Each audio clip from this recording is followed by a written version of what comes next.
এই মুহূর্তে আবহাওয়ার গুরুত্বপূর্ণ খবর। মধ্য ভারতে একটি ঘূর্ণাবর্ত বা অক্ষরেখা তৈরি হতে পারে, যার প্রভাবে গাঙ্গেয় পশ্চিমবঙ্গে বৃষ্টিপাত হতে পারে বলে জানিয়ে দিল ভারতীয় মৌসুম ভবন। এদিকে বিহার এবং ঝাড়খণ্ডেও বৃষ্টিপাত হতে পারে। মধ্য ভারত সংলগ্ন এলাকাতেও বৃষ্টিপাত এবং বজ্র বিদ্যুৎ হতে পারে।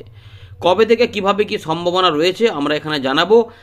3 দিন পর থেকে তাপমাত্রা ধীরে ধীরে বাড়ার সম্ভাবনার কথা নতুন করে জানিয়েছে আলিপুর আবহাওয়া দপ্তর এবং ভারতীয় মৌসুম ভবন। বর্তমান আবহাওয়া পরিস্থিতি এবং আগামী কয়েকদিনের আবহাওয়া পরিস্থিতি কেমন থাকবে আমরা এখানে আলোচনা করব। তার আগে একবার দেখে নিই যে এখন আবহাওয়া দপ্তর কি জানাচ্ছে, সেগুলো দেখানোর পর আমরা এখানে ফেরত আসছি। আজ আপনার এলাকায় আকাশ কেমন পেয়েছেন? রোদের দেখা ইতিমধ্যে মেলা শুরু হয়েছে, তবে একটু ঠান্ডা ঠান্ডা ভাবটা থাকবে, যেটা আপনাদের বলেইছিলাম। তবে 3 দিন পর থেকে সেই ঠান্ডা ভাবগুলো আস্তে আস্তে কেটে যাওয়ার সম্ভাবনা থাকবে। চলুন আমরা দেখে নিই কোন কোন এলাকাতে বৃষ্টিপাত কিভাবে আসতে পারে এবং কতটা জোরালো হতে পারে। ভারী বৃষ্টিপাত কি হবে, নাকি হালকা বিক্ষিপ্ত হতে পারে, নাকি মাঝারি ভারী হবে, সেগুলো আমরা এখানে আলোচনা করব। আপনার এলাকাটা নজর রাখবেন। দেখুন বন্ধুরা, ইতিমধ্যে ভারতীয় মৌসুম ভবন 8ই ফেব্রুয়ারির যে লেটেস্ট আপডেটটা প্রকাশ করেছে, সেখানে সমস্ত কিছু বলা রয়েছে। আবহাওয়া দপ্তর বলে দিয়েছে। প্রথমে দেখুন এখানে সিস্টেম সম্পর্কে জানলে আপনারা বুঝে যাবেন।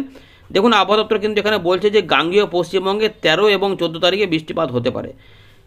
কেন বৃষ্টিপাত হবে না, দেখুন একটি অক্ষরেখা বা ঘূর্ণাবর্ত বা সাইক্লোনিক সার্কুলেশন কিন্তু দেশের মধ্যভাগে তৈরি হতে পারে, যার প্রভাবে বিক্ষিপ্ত বৃষ্টিপাতও হতে পারে। মধ্যপ্রদেশ, বিদর্ভ, ছত্তিশগড় 10 থেকে 14ই ফেব্রুয়ারি, মধ্যপ্রদেশ মহারাষ্ট্রের দিকে 10 থেকে 11 এবং মারাঠওয়াড়ার দিকে 9 থেকে 11 এবং উত্তরপ্রদেশের বিহার এবং ঝাড়খণ্ডের দিকে 12 থেকে 14 তারিখ। এছাড়া গাঙ্গেয় পশ্চিমবঙ্গে 13 এবং 14ই ফেব্রুয়ারি এই বৃষ্টিপাতের সম্ভাবনা রয়েছে। এদিকে বর্তমান যে আবহাওয়া পরিস্থিতি রয়েছে তাতে অরুণাচল প্রদেশ, উত্তরবঙ্গ, সিকিমের দিকে 2-1 জায়গাতে 9 তারিখ পর্যন্ত বিক্ষিপ্ত বৃষ্টিপাত বা তুষারপাত হতে পারে। আর আসাম, মেঘালয় এদিকে 8 তারিখ পর্যন্ত ছিল, উড়িষ্যার দিকেও 8 তারিখ পর্যন্ত বলা ছিল। তবে 11 এবং 12 তারিখে উড়িষ্যার দিকে বৃষ্টিপাতের একটা খবর আবার দিয়েছে ভারতীয় মৌসুম ভবন। এর পাশাপাশি এই যে এখানে ঘূর্ণাবর্তটা তৈরি হবে বা অক্ষরেখা থাকবে, তার প্রভাবে মধ্যপ্রদেশ, বিদর্ভ, মারাঠাওয়াড়া, ছত্তিশগড়ের দিকে 11ই ফেব্রুয়ারি বজ্র বিদ্যুৎ হতে পারে। এছাড়াও অন্ধ্রপ্রদেশ উপকূল, তামিলনাড়ু উপকূল এবং তেলেঙ্গানার দিকে 10 এবং 11 তারিখ ফেব্রুয়ারি মাসে এবং 8-9 তারিখের দিকে কিছুটা বৃষ্টিপাতের সম্ভাবনা রয়েছে। এছাড়া আমরা যেটা দেখতে পাচ্ছি যে তাপমাত্রা কিন্তু বলছে এখন আর বড় কোনো পরিবর্তন হবে না। পূর্ব ভারতে 3 দিন পর্যন্ত, 3 দিন পর থেকে যেটা হবে 2 থেকে 3 ডিগ্রি তাপমাত্রা ধীরে ধীরে বাড়বে। অর্থাৎ যেমন ঠান্ডা আপনি রাত থেকে সকালে পাচ্ছেন সেই রকম পরিস্থিতি থাকবে। বড় কোনো পরিবর্তন হবে না, তবে ধীরে ধীরে তারপরে 3 দিন পর থেকে 2 থেকে 3 ডিগ্রি আবার তাপমাত্রা উঠবে। অর্থাৎ ঠান্ডার প্রকোপটা যেটুকু পাচ্ছেন সেটা কিন্তু আস্তে আস্তে কমে যাওয়ার কথাই বলছে। আর বড় কোনো পরিবর্তন থাকছে না। এই রয়েছে ভারতীয় মৌসুম ভবনের একটা আপডেট। এবারে দেখে নিই আলিপুর আবহাওয়া দপ্তর কী বলছে। এখন বন্ধুরা, ইতিমধ্যে আলিপুর আবহাওয়া দপ্তর 8ই ফেব্রুয়ারি আপডেট যেটা প্রকাশ করেছে সন্ধ্যেবেলাতে, তাতে কিন্তু 13 তারিখ পর্যন্ত সকাল পর্যন্ত এখানে কোনো বৃষ্টিপাতের কথা বলেনি উত্তরবঙ্গে। দার্জিলিংয়ের দিকে একটু হালকা বিক্ষিপ্ত বৃষ্টিপাত থাকলেও শুকনো আবহাওয়া থাকবে বাকি জেলাগুলিতে। এর পাশাপাশি কোথাও কোথাও কুয়াশা একটু থাকতে পারে 2 দিনের মতো। সিকিমের দিকেও কিন্তু শুকনো আবহাওয়ার কথাই বলছে আস্তে আস্তে, এরকমই ব্যাপার রয়েছে। গাঙ্গেয় পশ্চিমবঙ্গে এখনও পর্যন্ত শুকনো আবহাওয়ার কথাই বলছে 13 তারিখ সকাল পর্যন্ত।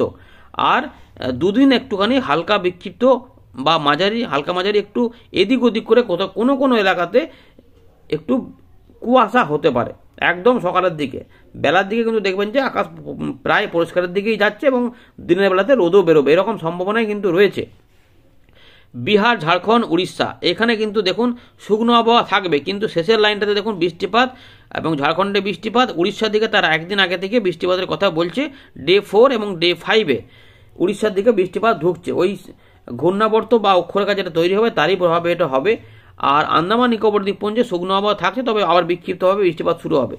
এদিকে আলিপুর আবহাওয়া দপ্তরও বলছে যে 3 দিন পর থেকে ধীরে ধীরে গ্র্যাজুয়াল রাইজ হবে, 2 থেকে 3 ডিগ্রি তাপমাত্রা বাড়বে। এইটাই কিন্তু বলছে। আর সতর্কতা দেখুন কিছু আছে কিনা। সতর্কতা উত্তরবঙ্গ থেকে দক্ষিণবঙ্গ, বিহার, ঝাড়খণ্ড, উড়িষ্যা কোথাও কোনো সতর্কতা নেই।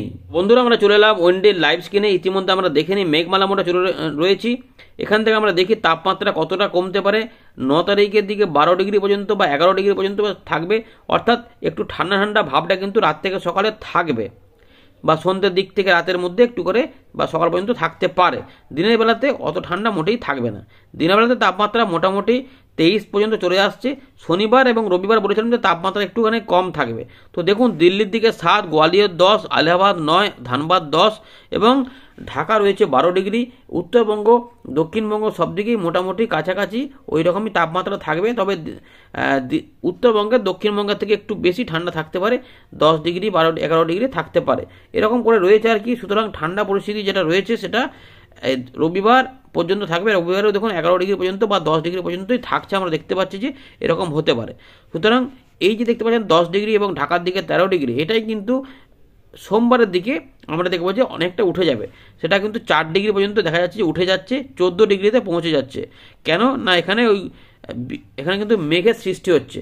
মেঘের জন্য জলীয় বাষ্প প্রবেশ হবে এবং যার জন্য তাপমাত্রা বৃদ্ধি পাবে এবং একটু মেঘলা মেঘলা ভাব বা আংশিক মেঘলা ভাব বা ঝাপসা ভাব কিন্তু শুরু হতে পারে। সুতরাং যারা জিজ্ঞেস করছেন যে মেঘ হবে কিনা, তো 12 তারিখ থেকে একটু মেঘলা মেঘলা আংশিক মেঘলা মেঘলা ভাব বা রোদের তেজটা কিন্তু কমতে পারে এবং তাপমাত্রা একটু বাড়তে পারে। এইরকম ব্যাপারটা কিন্তু থাকছে। উড়িষ্যার দিকে, ছত্তিশগড়ের দিকে এখানে বৃষ্টিপাত কিন্তু থাকবে। তো দেখুন এভাবে কীভাবে মেঘ তৈরি হচ্ছে। তো সবসময় যে মেঘ থাকবে তেমন নয়, তবে 12 থেকে 13 মধ্যে দেখুন এখানে কিন্তু আমরা দেখতে পাচ্ছি যে এখানে কিছু কিছু অংশে বৃষ্টিপাত ঝাড়খণ্ড সংলগ্ন এলাকার দিকে আসতে পারে। সুতরাং এই দিকেই চান্সটা একটু বেশি থাকছে। এইগুলোতে কিন্তু সেরকম মেঘের চান্স থাকছে না। 13 থেকে 14 একটা ঝঞ্ঝাও দেখতে পাচ্ছি, তার সঙ্গে এখানে ঘূর্ণাবর্ত এই যে রয়েছে, এইগুলো সব মিলেমিশে এই বৃষ্টিপাতের মেঘটা তৈরি করতে 13 থেকে 14 মধ্যে কিন্তু এটা কিন্তু নতুন করে একটা পরিবর্তন দেখা যাচ্ছে। গাঙ্গীয় পশ্চিমবঙ্গে এবং ঝাড়খণ্ডের দিকে বৃষ্টিপাতের মেঘ দেখা যাচ্ছে 13ই ফেব্রুয়ারির দিকে, যেটা কিন্তু একটু আগের থেকে অনেকটা বেশি পরিবর্তন এবং জোরালো রয়েছে। দেখুন এটাতে কিন্তু আমরা দেখতে পাচ্ছি যে 13 তারিখ দুপুরের পর থেকে এখান থেকে ঝাড়খণ্ডে রাঁচি এই দিকগুলোতে ধানবাদ হয়ে জামশেদপুর একটা বৃষ্টিপাতের মেঘ কিন্তু এদিকে যাচ্ছে। গাঙ্গেয় পশ্চিমবঙ্গ মেদিনীপুরের দিকে যাচ্ছে, যেটা ঝাড়গ্রাম পর্যন্ত দেখা যায় বৃষ্টিত হচ্ছে। 13 থেকে 14 সরস্বতী পুজোর দিনে কি তাহলে বৃষ্টিপাত হবে? তো বিহার এই দিকগুলোতে বৃষ্টিপাতের মেঘ দেখা যাচ্ছে। এটা কিন্তু মূলত একটা মেঘ আসছে যেটা উত্তরবঙ্গের মাঝামাঝি দেখা যাচ্ছে হতে পারে, কিন্তু বীরভূম বা মুর্শিদাবাদের দিকে বিকেলের সাইডের দিকে কোনো কোনো অংশে মেঘ তৈরি করে দিতে পারে বা একটু পূর্ব বর্ধমানের উপর দিকগুলোতে। বাকি অংশে সেরকম মেঘ দেখা যাচ্ছে না। সুতরাং এই রকমভাবে একটা 13 থেকে 14 এবং 14 থেকে 15 মধ্যেও দেখা যাচ্ছে যে মেঘ সৃষ্টি হতে পারে। আগে আমরা দেখছিলাম যে 15 তারিখে বেশি মেঘ হতে পারে, তো এখানেও কিন্তু দেখা যাচ্ছে বেশি মেঘ রয়েছে এবং গাঙ্গেয় পশ্চিমবঙ্গ সহ উত্তরবঙ্গের দিকেও কিছুটা মেঘ বিহার ঝাড়খণ্ড সংলগ্ন এলাকা ধরে যাওয়ার চেষ্টা করছে, কিন্তু উত্তর পূর্ব ভারতে বা ঢাকার দিকে বাংলাদেশের পূর্ব দিকে অতটা মেঘ দেখতে পাচ্ছেন। একটু সামান্য কুয়াশা বিহারে এরপরে তৈরি হতে পারে। 17 থেকে 18 এই 16 থেকে 17 দেখা যাচ্ছে আবার কিন্তু মোটামুটি পরিষ্কারের দিকেই থাকবে এবং সর্বনিম্ন তাপমাত্রা 16 ডিগ্রি, সর্বোচ্চ তাপমাত্রা 27 থেকে 28-এ পৌঁছে যাওয়ার সম্ভাবনা রয়েছে। এবারে এই যে মেঘটাকে আমরা দেখলাম, যেটা দেখলাম যে 11 থেকে 12 থেকে ওই 15 মধ্যে, সেখানে বৃষ্টিপাত দেখি এবারে ওই মেঘগুলোর মধ্যে কোথায় কোথায় বৃষ্টিপাত ঢালতে পারে। তো এখানে ছত্তিশগড় এবং এখানে রয়েছে উড়িষ্যা, এই দিকে কিছুটা বৃষ্টিপাত 12 তারিখের দিকে থাকতে পারে। বিক্ষিপ্ত মেঘ ঝাড়খণ্ডে বৃষ্টিপাত হতে পারে, যেটা দেখা যাচ্ছে যে কিছুটা রাঁচি জামশেদপুরের দিকে রয়েছে। পুরুলিয়ার দিকে একটু সামান্য আসলেও আসতে পারে, এই সম্ভাবনা থাকছে। বাকি অংশে সেরকম দেখা যাচ্ছে না। তো 12 তারিখ রাতের পরে দেখি কী অবস্থা। দেখুন জব্বলপুর ওই সাইডগুলোতে একটু মেঘলা মেঘলা হচ্ছে। এই যে এখানটাতে দেখুন, এখান দিয়ে একটা বজ্র বিদ্যুৎ সহ বৃষ্টিপাত দেখা যাচ্ছে যে এখানে হতে পারে, এই ব্যাপারটা কিন্তু রয়েছে। এবার ভালো করে দেখুন, এইভাবে বৃষ্টিপাত 13 তারিখের দিকে যাচ্ছে। এই যে মেঘটা যাবে, এটার ফলে যেটা দেখা যাচ্ছে একটু বজ্র বিদ্যুৎ সহ বৃষ্টিপাতের সম্ভাবনা পুরুলিয়া, হুড়া, রঘুনাথপুর, বোকারো, আসানসোল, দুর্গাপুর, চিত্তরঞ্জন, ধানবাদ, খাতড়া রয়েছে, বলরামপুর রয়েছে, এই এলাকাগুলো চাকুলিয়ার কাছাকাছি কিছু এলাকাতে দেখা যাচ্ছে হতে পারে এবং এই দিকগুলোতেও থাকছে। রাঁচি এগুলোতে অনেকটা এলাকা ধরে কিন্তু বৃষ্টিপাতের মেঘ রয়েছে। একটু জুমটা কমাই তাহলে আর একটু বুঝতে পারবেন, ঠিক এইরকমভাবে। সুতরাং গাঙ্গেয় পশ্চিমবঙ্গের দিকে কিন্তু বৃষ্টিপাতের একটা মেঘ ঢুকছে। কতটা এরিয়া হতে পারে, এখানে দুর্গাপুর হয়ে কিছুটা পূর্ব বর্ধমানের দিকে যাওয়ার চেষ্টা করছে।